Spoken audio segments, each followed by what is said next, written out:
Hey everyone, welcome back to Facts Factory. If you're watching this video, you're probably in the same position thousands of Americans are in right now. You want to buy a Tesla, but you're completely torn between the Model 3 and Model Y, and honestly, I get it. These two cars seem similar on paper, but the differences can literally make or break your Tesla experience. I'm going to give you the most honest, no-nonsense comparison you'll find anywhere on YouTube. By the end of this video, you'll know exactly which Tesla is right for your situation, your budget, and your lifestyle. And trust me, the answer might surprise you. But before we dive in, if you're serious about making smart car buying decisions, hit that subscribe button and ring the notification bell. I break down car tech and buying guides that actually save you money, not just hype up the latest features. Let's start with the elephant in the room, price. When you factor in the options most people actually want, like autopilot, premium interior, and different paint colors, you're looking at around $45,000 for a well-equipped Model 3 and about $52,000 for a comparable Model Y. That $7,000 difference is significant, but it's not the whole story. Now, let's talk about what you actually get for that extra money. The Model Y is essentially a taller, more spacious version of the Model 3. It sits about 6 inches higher, which makes getting in and out much easier, especially if you have back problems or mobility issues.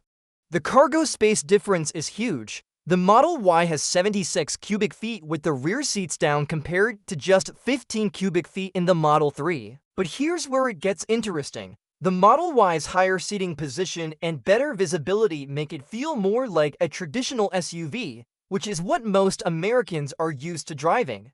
The Model 3 feels more like a sports sedan, sitting low to the ground with a more aggressive driving position. Performance-wise, both cars are incredibly quick. The Model 3 long range does 0 to 60 in 4.2 seconds, while the Model Y long range does it in 4.8 seconds. That half-second difference is noticeable, but both will pin you to your seat and embarrass most gas cars at red lights. The Model 3 feels more nimble and sporty around corners due to its lower center of gravity. The Model Y feels more stable and confident, especially in bad weather, thanks to its higher ground clearance and all-wheel drive standard on most trims. Range is where things get really important for daily use. The Model 3 long range gets about 358 miles per charge, while the Model Y long range gets 330 miles. That 28-mile difference might not seem like much, but it adds up over time, especially on road trips. Speaking of road trips, let's talk about charging. Both cars use Tesla's supercharger network, which is hands down the best charging infrastructure in America. But the Model 3's better efficiency means you'll spend less time and money charging. Over a year of typical driving, that could save you $200 to $300 in electricity costs.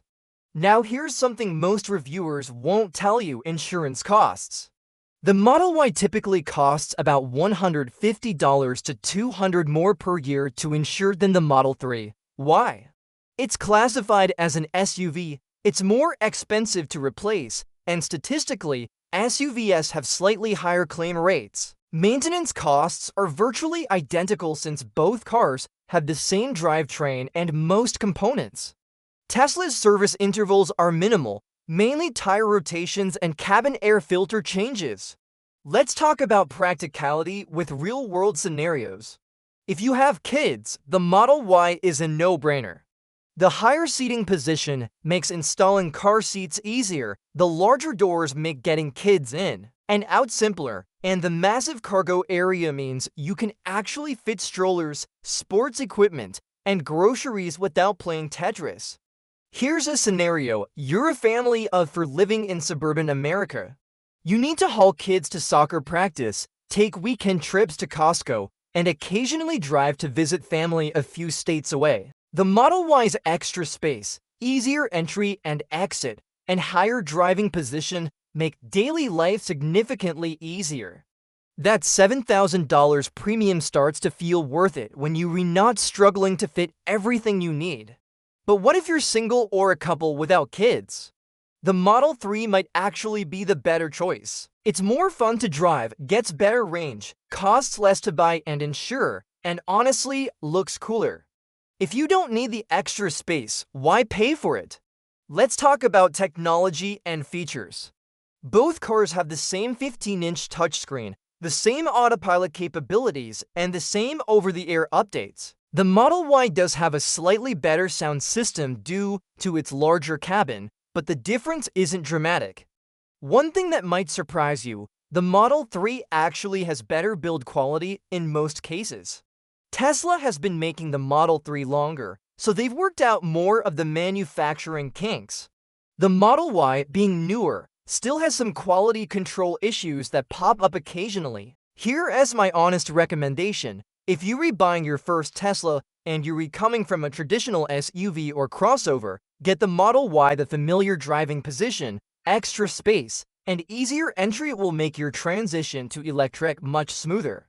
Yes, you'll pay more upfront, but the daily usability benefits are worth it for most people. If you're more of a car enthusiast, don't need the extra space, or want to save money, the Model 3 is fantastic. It's sportier, more efficient, and honestly, it's the car that put Tesla on the map. You can't go wrong with either choice. But here's the thing nobody talks about. Tesla's resale value is incredible for both cars. You're likely to get 6.0.